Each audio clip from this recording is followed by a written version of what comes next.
ótimo.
Do you feel like you don't speak enough English?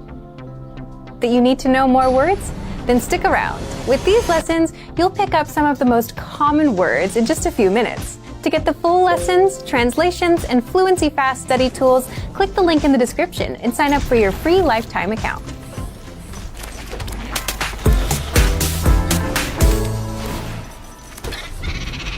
There will be many times when the English around you or coming at you is fast and furious, and you may not catch any of it or all of it. In such instances, asking the speaker to say it again can prove the difference between understanding a crucial piece of information instead of spending the rest of the day trying to figure out what they just said. The following phrase will not only give you a better sense of the language, but it will also help you tune your ears as well. In English, can you repeat that, please?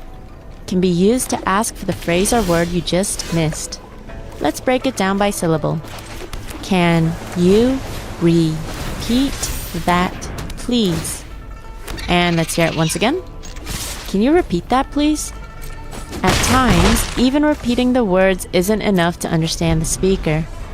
They might have spoken too fast.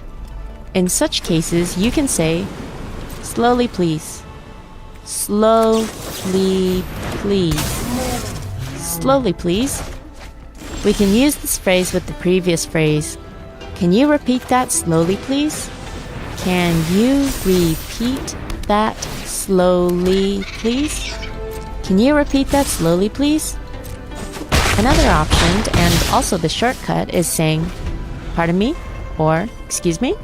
This will immediately tell the listener that you didn't hear or that you couldn't understand what was said.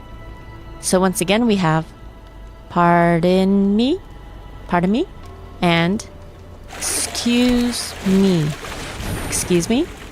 Remember, say it like you mean it with that intonation. Okay, now to close out today's lesson, we'd like you to practice what you've just learned. I'll say the phrase or sentence, and why don't you try saying it out loud? Good luck, everybody. Can you repeat that, please? Can you repeat that, please? Can you repeat that, please? Slowly, please. Slowly, please. Slowly, please. Can you repeat that slowly, please? Can you repeat that slowly, please? Can you repeat that slowly, please? All right, that's going to do it for today. See you all soon. Welcome to Review Aprenda Inglês com Música, sua dose diária de inglês, com um trechinho de uma aula completa que você também encontra aqui no podcast Aprenda Inglês com Música. Want to speed up your language learning? Get access to all of our best PDF cheat sheets for free. Just click the link in the description and sign up for your free lifetime account right now.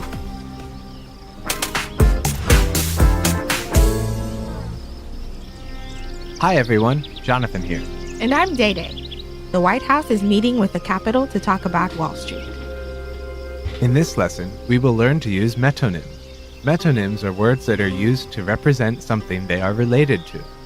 We'll hear a conversation inside a hallway in the U.S. Capitol building. This conversation takes place between Dave and Sheila. They're discussing their work. Since Dave and Sheila are friends, they'll be speaking very casually. Let's listen to the conversation.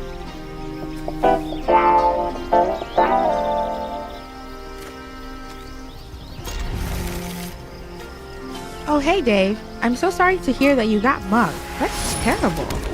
Yeah, I'll be okay though. The police officer was actually really cute. I think I'm going to ask her out. How's your work going? You dog. Work is all right. I'm super busy though. I'm on my way to meet with the Congressional Research Service right now. Really? You're going over to the Library of Congress? What for? I'm writing this big memo for next week's hearing about Wall Street. The White House is coming over to meet with us, and K Street keeps trying to sneak their way into the discussions. Jeez, sounds crazy. It is. I'm so stressed out. If I had a bit more time, it would be so much easier. If I were you, I wouldn't mind. Sounds like really interesting work. I know. But if I didn't have so much work, I wouldn't be so annoying.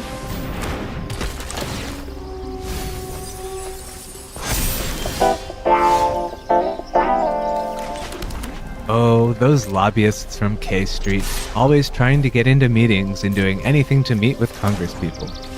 Speaking of K Street and lobbyists, can you explain what both of those are for our listeners? We'll get to that more in the vocab section, but lobbying is a huge industry in Washington, D.C. Lobbyists are people paid by interest groups, like industries, organizations, and unions, to try and convince U.S. congresspeople to pass laws that they support and block legislation they oppose.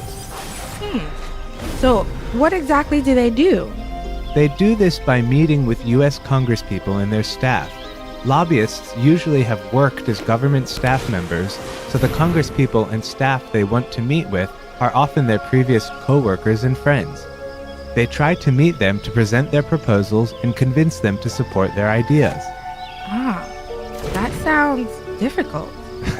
It is.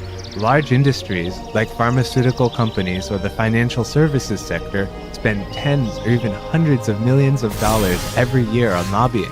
That's a ton of money. It is, and it's a big point of controversy for those who believe the money is corrupting politicians and feel that politicians can be bought. I can definitely see that. One thing they can't corrupt, though, is vocab. Ready? Okay, let's go. The first word we shall see is To ask out. to ask someone on a date with you. To ask out. To ask out. Next is Hearing. a meeting of a committee where experts on an issue are questioned. Hearing. Hearing. Next we have To sneak in. to gain access to something secretly. To sneak in. To sneak in. Next is The Library of Congress. the National Library of the United States and the largest library in the world. Also the home for all congressional research. The Library of Congress. The Library of Congress. Next we have Congressional Research Service. a governmental organization that provides unbiased research requested by the Congress to see the potential impacts of legislation. It is based in the Library of Congress. Congressional Research Service. Congressional Research Service. Next is Annoying. bothersome, troublesome. Annoying. Annoying. Next we have To whine. to complain. To whine. To whine. Next is K Street. a street in northwest Washington, D.C., famous for being the headquarters of many lobbying firms.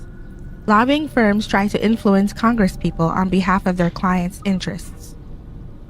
K Street. K Street. Next we have Wall Street. a street in New York City famous for being the headquarters of many U.S. and world financial institutions. Wall Street. Wall Street. Next is The White House. the house where the U.S. president lives. The White House. The White House. Let's have a closer look at the usage for some of the words and phrases from this lesson. What will we look at first? We're going to look at some of the business and government jargon that came up in the dialogue. Can you tell us what Sheila says about next week's hearing? Okay, here goes. Sheila says, I'm writing this big memo for next week's hearing about Wall Street. The White House is coming over to meet with us, and K Street keeps trying to sneak their way into the discussions. Great. Remember in the vocab section when we talked about K Street, Wall Street, and the White House? Yep, We can use the names of the locations of some important businesses and government organizations to represent them as a whole. This is what it means when we say we are using metonyms. Ah, I see. So Sheila meant that there is a hearing about the financial services sector next week, and the president is coming over to meet with Sheila's office, but lobbyists keep trying to get into the discussions? Exactly. There are a huge amount of metonyms and jargon that are used in government. Let's look at some other ones. Okay. This is one that I think everyone knows. Hollywood. Ah, that must be the movie industry. That's right. Can you figure out what we say when we are talking about the Pentagon? Well, I know the Pentagon is a big building near DC. I think the Army works there? Yup, the Pentagon is the headquarters of the US military. So we can talk about the military as a whole by calling them the Pentagon. Check out the lesson notes for even more examples of common metonyms that you can use. I feel we should be getting to the grammar though. Me too. Let's do it. This lesson's grammar point is something most of you are probably already familiar with. The conditional tense is used when we want to express what we would do if something were to be true. There are 3 lines from the dialogue that use the conditional tense. Let's take another listen to them. Sheila says, "If I had a bit more time, it would be so much easier." And then Dave says, "If I were you, I wouldn't whine." It sounds like really interesting work. To which Sheila replies, "But if I didn't have so much work, I wouldn't be so annoying." In this example, we first see the conditional used for a positive statement. If something is true, then I would do something. Right. Sheila says, "If I had a bit more time, it would be so much easier." After that, Dave responds with a mixed statement. If something is true, then I wouldn't do something. I see. If I were you, I wouldn't whine. And lastly, we see a negative statement. If something is false, then I wouldn't do something. Yes. If I didn't have so much work, I wouldn't be so annoying.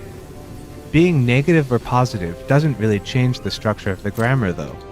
I think it's just important for understanding what they are saying. That's right. It always follows the same pattern. If followed by a past tense verb, and then would or wouldn't followed by an infinitive verb. Right. Let's show some examples. Okay. If I got $1 million, I would eat sushi every day. If I didn't have a job, I wouldn't have to get up early. If I didn't like meat, I would be a vegetarian. If I didn't like you, I wouldn't do this podcast. Aw, so you like me? There is one exception to this rule, though. That's right. Dave said, if I were you, I wouldn't whine. Why isn't it was? Because it's the conditional. For to be, we always use were. Can you tell me an example? Of course. If I weren't so short, I would play basketball. How about one more? If lobbying were outlawed, Washington, D.C. would be a better city. That's easy to understand. Yep, it's not too difficult. Just remember to use were instead of was for I and he, she, or it. All right. Well, listeners, it looks like we're just about out of time for this lesson. Come back soon for the next lesson. Bye for now.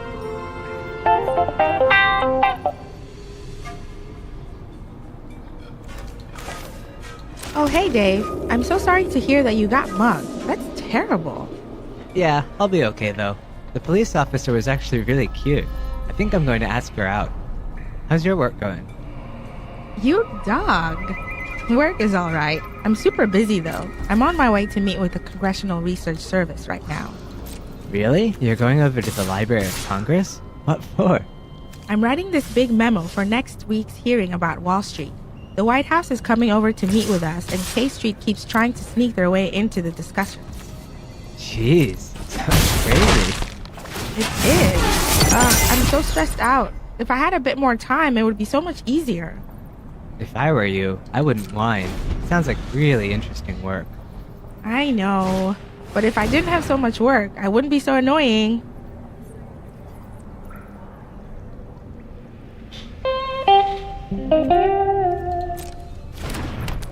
Do you feel like you don't speak enough English? That you need to know more words? Then stick around. With these lessons, you'll pick up some of the most common words in just a few minutes. To get the full lessons, translations, and Fluency Fast study tools, click the link in the description and sign up for your free lifetime account.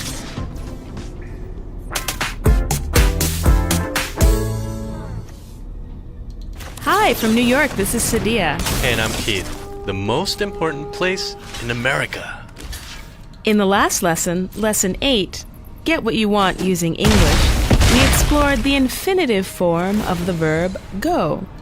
And you learn how to ask about train and bus times, and about when to use the conjunction or. In this lesson, you'll learn about shopping at a convenience store. And this conversation takes place on a Thursday evening in a convenience store. The conversation is between the main character, Zoe, and the store cashier. All right, well, let's listen into the conversation.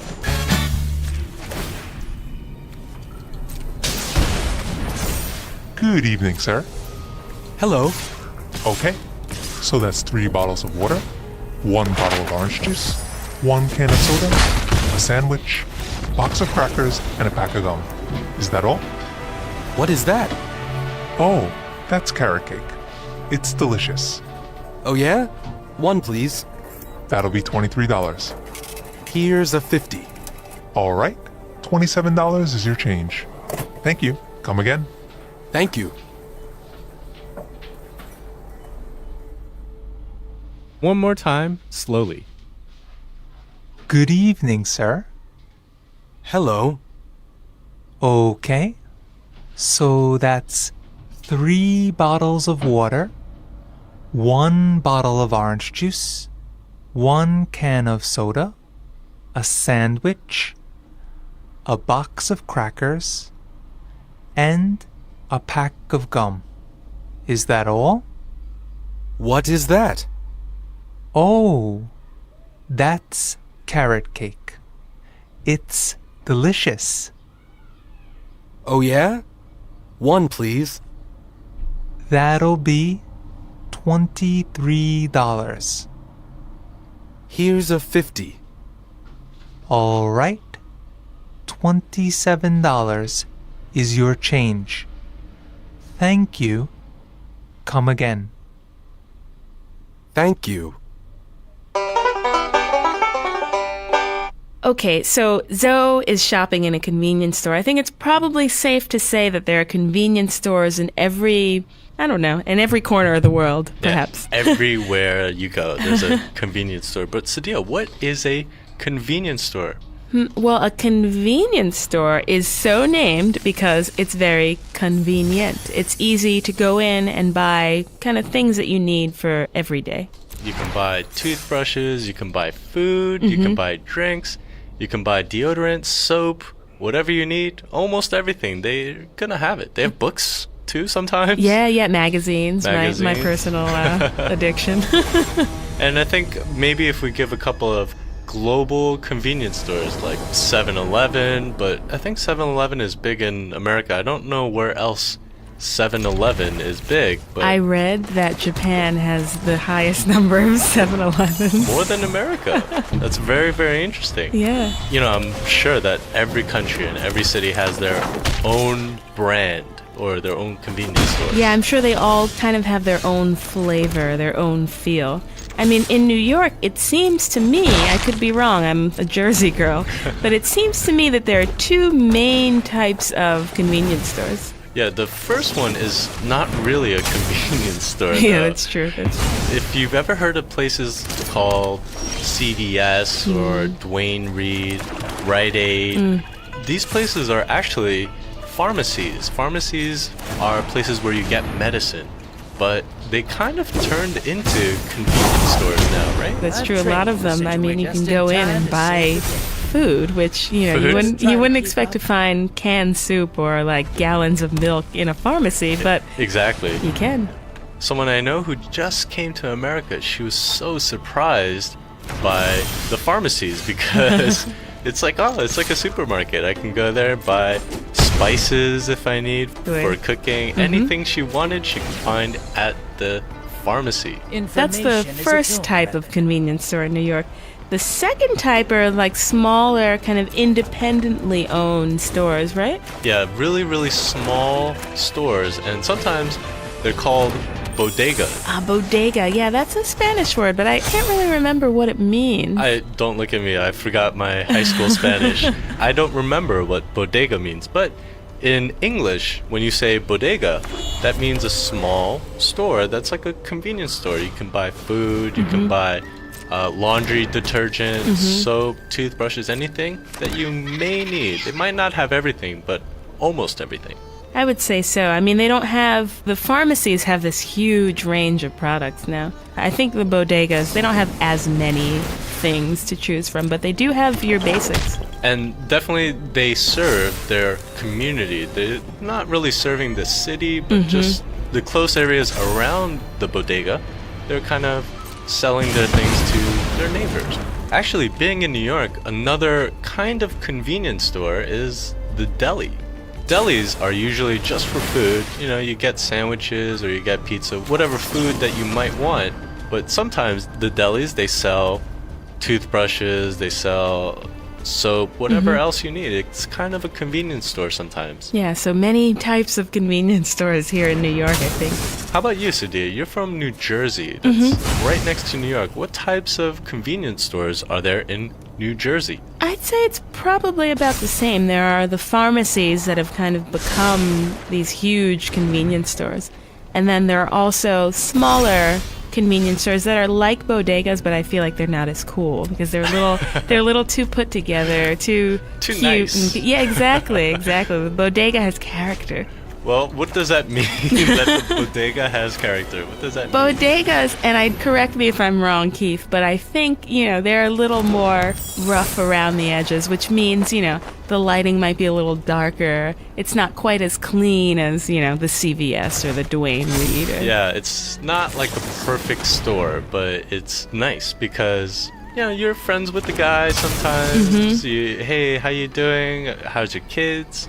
And you become friends with them. That's kind of the charm behind the bodegas, I think. Yeah, I agree. Well, how about you, listeners? What are the convenience stores like where you live? Let's take a look at the vocabulary for this lesson.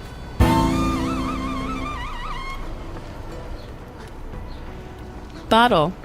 Bottle. A glass or plastic container for liquid. Bottle. Bottle. Orange juice. Orange juice. The juice of an orange. Orange juice.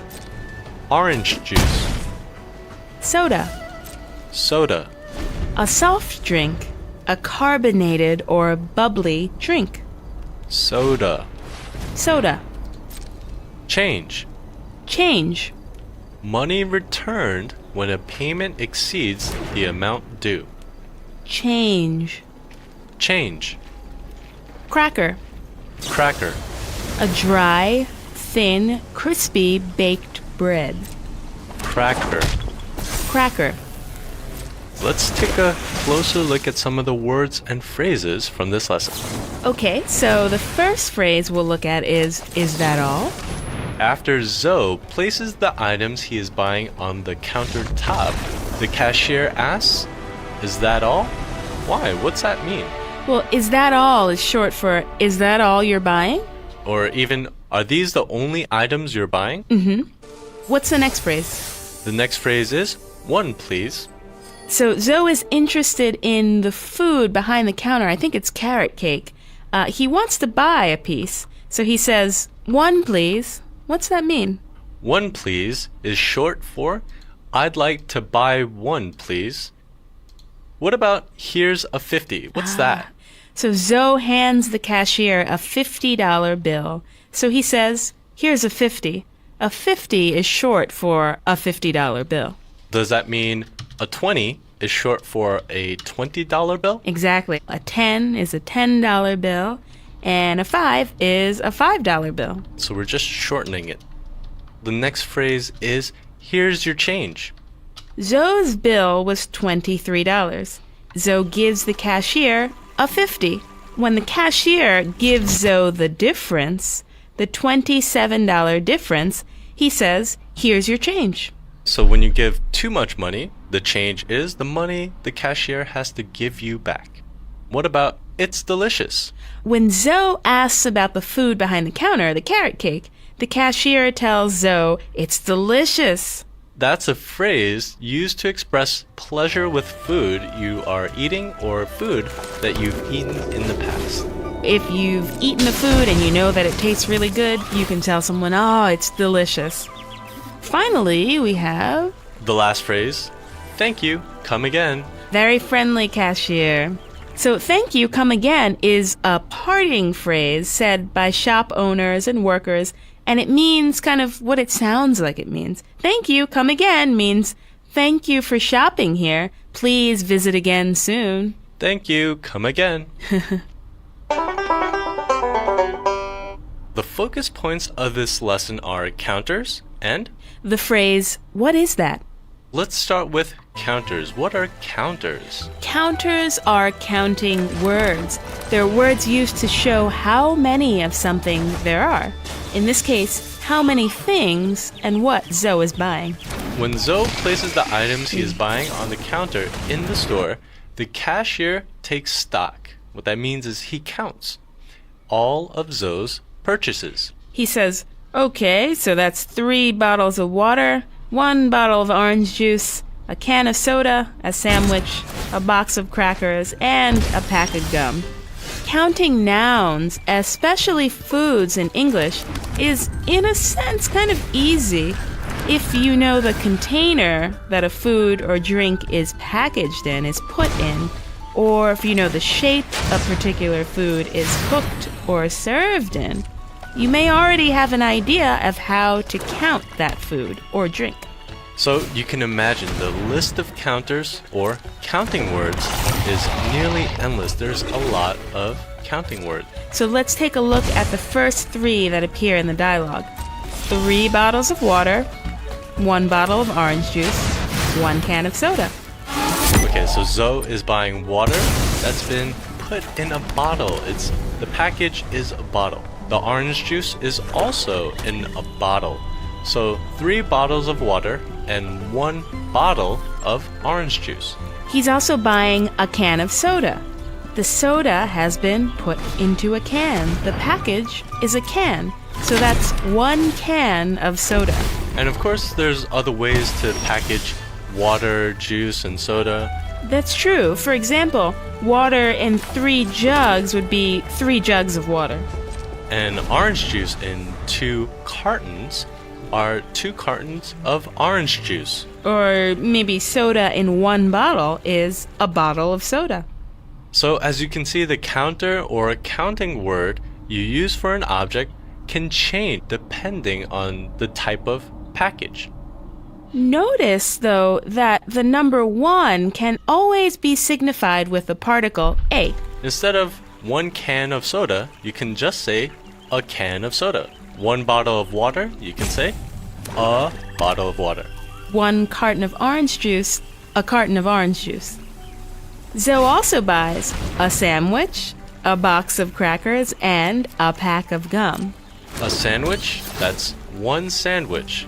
A box of crackers, that's 1 box of crackers. And a pack of gum is 1 pack of gum. What are some other food and drink counters? Well, we're here in New York, and what's famous? Pizza. So, to say pizza, you say slices of pizza. Another counter, glasses of wine, maybe. Oh, you like that one, don't you? In gum, there's a pack of gum, so there's several gum pieces in there. How do you say gum then? 1? Usually, gum is kind of in a stick shape, so you can say a stick of gum. Yeah, but sometimes it's not in a stick anymore, I see. Yeah, so you could just say piece, I think. A piece of gum. Yeah. You can see the list goes on and on, so how do you decide which counter to use? Well, you should look at the packaging or the shape of a food or drink. That should help you every time. And maybe we can give the listeners a generic counter, meaning a counter that can be used for a lot of things. How about a piece of something? piece of gum, a piece of pie. I think a piece is usually used for food, not really drinks. That's true. The next is, what is that? Zoe sees a strange food behind the counter in the convenience store. He doesn't know what it is, so he asks the cashier, what is that? The word Vê se não tá embaixo da cadeira ali lá no quarto. word that is a demonstrative. Demonstratives are adjectives and pronouns that identify which object or person the speaker is talking about. And in this case, that is a demonstrative pronoun. So he asks, what is that? Demonstratives agree in number. That means singular or plural, with the objects or people being identified. And the demonstratives change depending on how far they are from the speaker. Sounds crazy. Well, it's not too crazy. Let's take a look at how some of it works.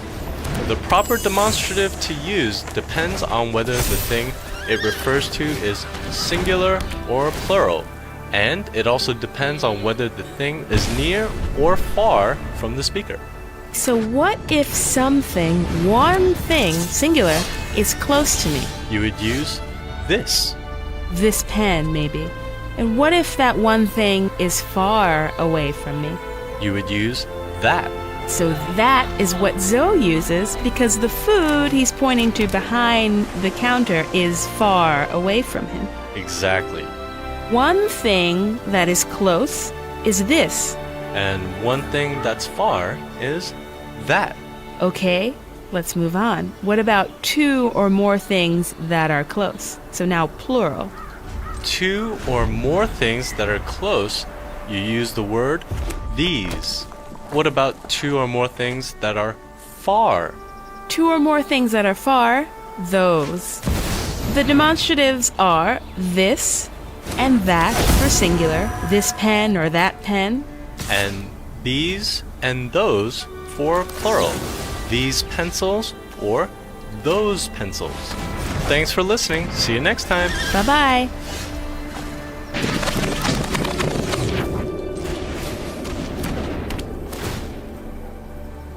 Good evening, sir. Hello. Okay, so that's 3 bottles of water, 1 bottle of orange juice, 1 can of soda, a sandwich, box of crackers, and a pack of gum. Is that all? What is that? Oh, that's carrot cake. It's delicious. Oh yeah? 1 please. That'll be $23. Here's a 50. All right, $27 is your change. Thank you. Come again. Thank you. Eyes up. It's state food. Did I scare you? Uh-huh. Now I know you're. Do you feel like you don't speak enough English? That you need to know more words? Then stick around. With these lessons, you'll pick up some of the most common words in just a few minutes. To get the full lessons, translations, and Fluency Fast Study tools, click the link in the description and sign up for your free lifetime account. There's gotta be another way out. Hi everyone, Daniel here. Chihiro here, catching up with a friend. So, what are we talking about today? In this lesson, you will learn how to catch up with the person you haven't seen in a while.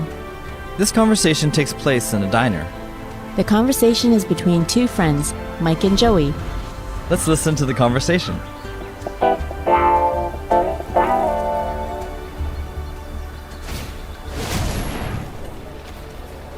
Hey, thanks for waiting, Joey. No problem, man. Long time no see, buddy. How have you been? Not bad. Same job, same apartment. Nothing's changed really, man. Oh, well, that's good to hear. Hey, so you got married. Congrats, dude. Tell me about Susan, the lucky girl. Well, what can I say? She's awesome. She's funny, down to earth, easygoing. Wow, she sounds nothing like Michelle. Exactly. Michelle was too high maintenance for me. She was so pretentious and superficial. Yeah, but she was really sexy. I know. Anyway, Susan's great. You'll like her. How did you two meet anyway? What are you thinking? Well, it's a long story. I bumped into her and spilled coffee on her boyfriend. I offered to pay the cleaning bill and we exchanged phone numbers. The rest is history. What do you mean the rest is history, man?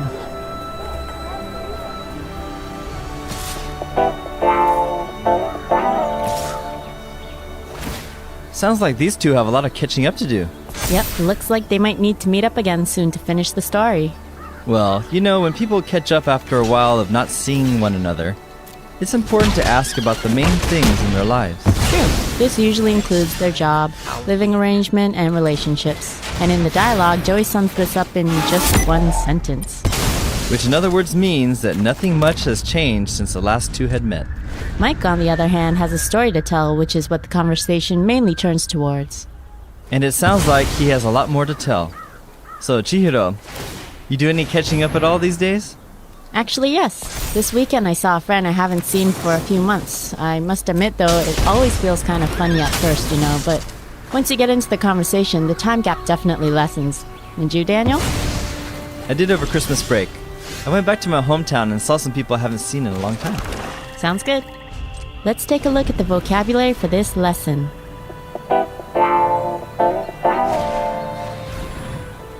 The first word is apartment. Building typically divided into separate dwellings that is equipped with housekeeping facilities and usually rented as a residence. Apartment. Apartment. Next we have congrats. Short for congratulations, which is an expression of pleasure for someone's success. Congrats. Congrats. Next, lucky. Having good chance or fortune. Lucky. Lucky. Now we have pretentious. Pretending to be more successful or important or impressive than reality. Pretentious. Pretentious. Next up is superficial. Concerned with what is on the surface and not being thorough. Superficial. Superficial. Next word up. To bump. To hit against something with force. To bump. To bump. Now we have to spill. To cause something to fall over the edge of a container. To spill. To spill. Next. To exchange. To give something and receive something in return. To exchange. To exchange. Next word is awesome. Something that inspires awe, dread, and wonder. Awesome. Awesome. And last we have down to earth. Easygoing, easy to talk to. Down to earth. Down to earth. Let's have a closer look at the usage for some of the words and phrases from this lesson. The first phrase we'll look at is high maintenance. This phrase, which is used as an adjective, is used to describe an emotional person who needs a lot of attention and seeks it by over-dramatizing situations. In the dialogue, Michelle was this kind of person, which is what Mike means when he says that she was too high maintenance. Another meaning for this phrase is if a person requires many material things for their outward appearance. In the sentence, the princess was so high maintenance that even the prince couldn't afford her. Means that the princess required many material things to keep her happy. The second phrase we'll look at is the rest is history. This phrase is used when the speaker leaves out the end of a story because it's obvious to the listener what has happened. In the dialogue, Mike assumes that Joey knows what happened. Therefore, he uses this phrase. Right. But by his reaction, we know that Joey does not know. Here's another example. The band's hit record came out in the early 90s, and the rest is history. Which means that people know how the band is doing today without having to be informed after their first hit record. Okay, let's take a look at the grammar point for this lesson.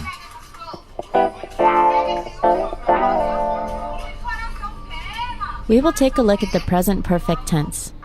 We use the present perfect tense to talk about past events that have a connection with the present. For example, I have made dinner. Let's eat. we also often use the present perfect to give news, as in this sentence. The leader has arrived. In addition, we use the present perfect to talk about how much has been done up to now, like, I've been to that store 5 times this year. or how long something has continued up to now with the verbs be, have, and know, as in. We've been here since Tuesday. We also often use the question form to ask about someone's experience. For example, Have you ever been to Rome? Okay, now if you want to make a statement using the present perfect, like in those examples, the structure is subject plus have or has plus past participle. and as Daniel mentioned, the first 4 examples were all in this form. Now, for negative statements, the structure is subject plus have or has plus not plus past participle. Give us an example, Chihiro. She hasn't finished the report. Now, if you want to form a question, then the structure is have or has plus subject plus past participle. Here's an example from the dialogue. How have you been? Which in this case, the question has the adverb how before it. Note that contractions are commonly used when speaking, like the example from the dialogue, so it's a good idea to get used to it by using it yourself. Right. Also remember that regular verbs in the past participle have ed, and irregular verbs need to be remembered. Okay, listeners, good luck practicing, and don't forget that the lesson notes in the PDF will help you. That just about does it for today. Okay, see you next time. Take care.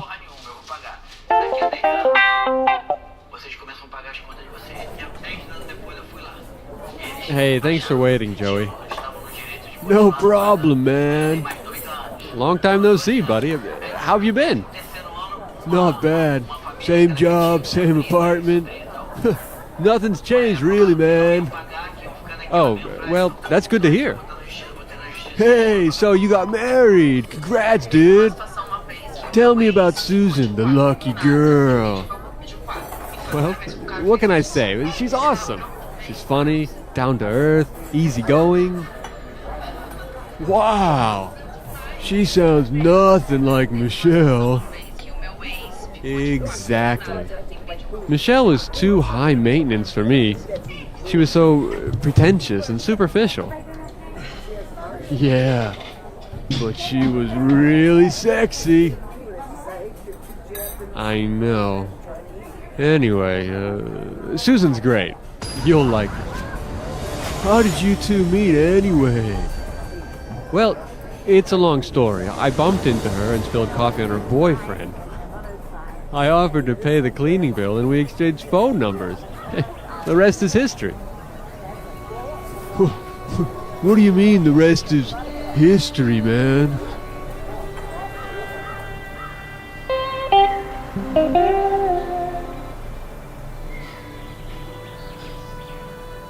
Do you feel like you don't speak enough English?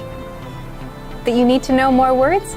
Then stick around. With these lessons, you'll pick up some of the most common words in just a few minutes. To get the full lessons, translations, and Fluency Fast study tools, click the link in the description and sign up for your free lifetime account.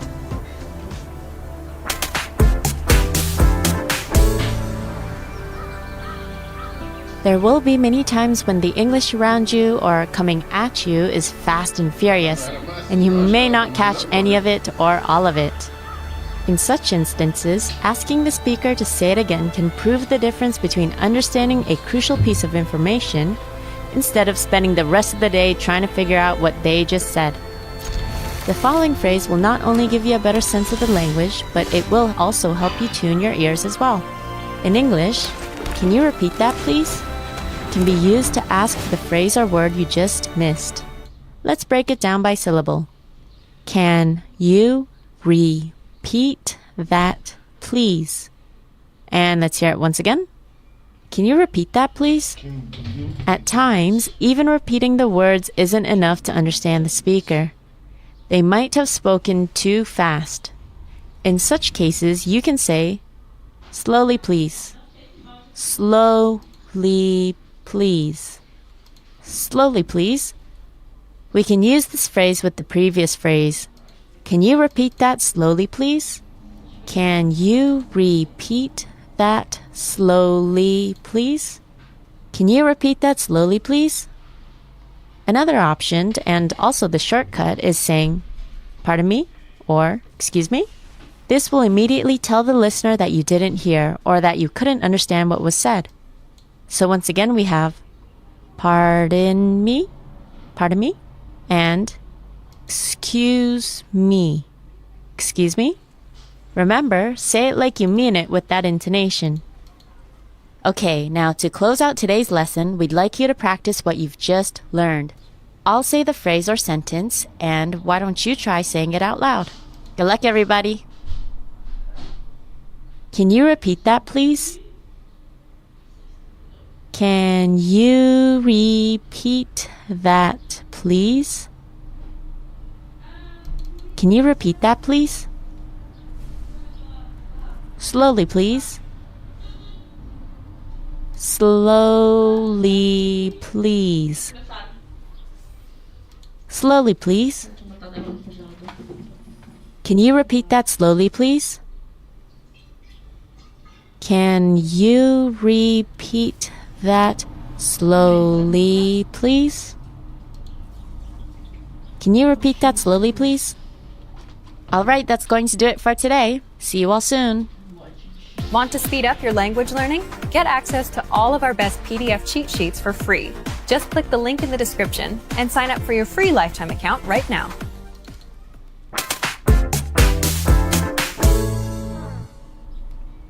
Hi, from New York City. This is Sadia. And I'm Keith. Get what you want using English. In the last lesson, Lesson 7, don't answer the English questions incorrectly. You learned how to get through immigration and customs at the airport. You also learned about implied verbs and prepositions. In this lesson, what you're going to learn about getting transportation. The conversation takes place at around 3 p.m. at a bus ticket counter. And the conversation is between the main character Zoe and a ticket seller. All right, well, let's listen in to the conversation.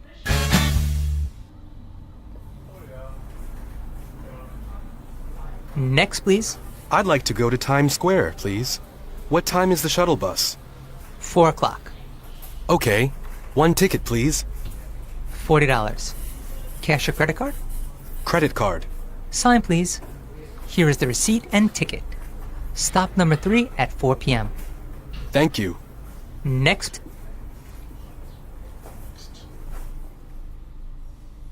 One more time, slowly. Next, please. I'd like to go to Times Square, please. What time is the shuttle bus? 4 o'clock. Okay. $40. Cash or credit card? Credit card. Sign, please. Here is the receipt and ticket. Stop number 3 at 4 p.m. Thank you. Next. Our main character Zoe has finally gotten through customs. Finally, I mean, after he was kind of contending and wrestling with that really icy, mean customs official. That's right. Sometimes it takes quite a while, but now he's at the ticket counter waiting for a bus. It sounds like he's going to Times Square. I guess that's where his hotel is. Personally, Times Square, it's a little crowded for my taste. Yeah, sometimes a little too many people, but I guess we'll have to listen and find out if Zoe likes Times Square. It might be too crowded, but he might like it. He might enjoy it, so keep listening and find out if Zoe likes Times Square. Anyway, it sounds like he's taking a shuttle bus. What's a shuttle bus? Shuttle bus sounds like a rocket ship or something, shuttle bus. But a shuttle bus transports people quickly between two locations. When standard buses make many stops along one route, one road, I guess, and shuttle buses travel between maybe 2, sometimes 3, 4 locations, just a short distance. Yes, exactly. Some of them have like extra room for like your luggage or your suitcases. And a lot of airports have shuttle buses, of course. And I think the most well-known airport shuttle bus company in America is Super Shuttle. Have you ever heard of Super Shuttle? I have. I've never used it, though. I see ads for Super Shuttle all the time. I think it's like a blue bus? Yeah, a blue bus with yellow letters, I think. I've never used an airport shuttle before. Yeah, ever. me neither. It doesn't matter what time my flight is, if it's at, noon or 5 in the morning, I'll get a ride from someone. You have a lot of people that love you. I think I do. Okay, well, let's take a look at the vocabulary for this lesson.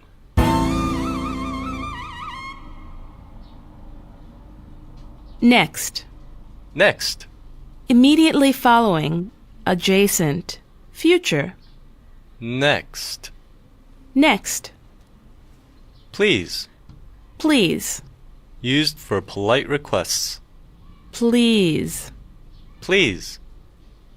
Go. Go. To move on a course, to proceed. Go. Go.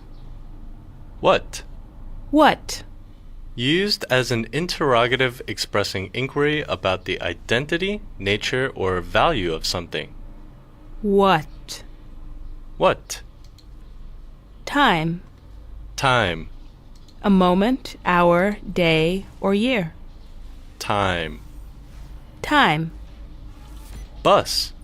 Bus. A large motor vehicle that carries people. Bus. Bus. Ticket. Ticket. A piece of paper that serves as a permit. Ticket. Ticket. Dollar. Dollar. United States money. Dollar. Dollar. Credit card. Credit card. A card used to purchase things on credit. Credit card. Credit card. Or. Or. Used to show an alternative to something. Or. Or. Receipt. Receipt. A writing acknowledging the receiving of goods or money. Receipt. Receipt. Bus stop. Bus stop. Place at which to wait for a bus. Bus stop. Bus stop. Seller. Seller. Someone who offers something for sale. Seller. Seller. Okay, well, let's have a closer look at the usage for some of the words and phrases from this lesson. The first phrase we'll look at is, next please. The ticket seller opens the dialogue with, next please. What's that phrase for? This phrase is commonly heard in stores or banks, maybe post offices or ticket counters, any place where customers wait online to be served. Isn't it said to signal the next customer, the next person on the line to come forward, to step forward and be served? Right. Next please is short for next customer please. What's the next phrase? The next phrase is, one ticket, please. Zoe wants to buy a ticket for the 4 o'clock bus that the ticket seller tells him about. So he says, one ticket, please. He does. One ticket, please is short for, I'd like to buy one ticket, please. What's the next phrase? $40. Zoe tells the ticket seller that he would like to buy one ticket, right? So the seller responds with $40. Why? Well, $40 simply means that one ticket costs $40. So instead of saying the cost of one ticket is $40, the seller shortens that sentence to $40, which has the same meaning, right? That's right. $40 means it costs $40. What's next? Next is cash or credit card. The ticket seller asks Zoe cash or credit card. She wants to know how Zoe will pay for his ticket. The two methods of payment are cash and credit card. So Zoe has to pick one of them.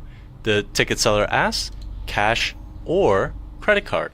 She wants to know which he'll be using, right? Exactly. The next phrase is sign, please. Because Zoe decides to pay with a credit card, he has to sign the receipt. So instead of saying, sign the receipt, please, the ticket seller shortens this phrase too, and she says, sign, please. If you ever make a purchase with a credit card and sometimes a debit card too, you'll be asked, sign, please. Next is a receipt, please. Zoe would like a receipt, so he uses yet another shortened version of, may I have a receipt, please? He simply says, receipt, please, which is short for, may I have a receipt, please? You'll notice that a lot of language in this dialogue is shortened. I think like business or customer service type transactions like this are always, they're kind of expected to be very short. Because there's people waiting in line and you want things to move quickly. So shorten things like, can I have a receipt, please? To receipt, please. That kind of language helps speed the cashiers, the ticket sellers, postal workers, and other service professionals, and for them to do their jobs quickly. Right, very quickly and very efficiently. Let's have a look at, here's your receipt and ticket. After Zoe pays and signs his receipt, the ticket seller gives Zoe a copy of the receipt and his bus ticket.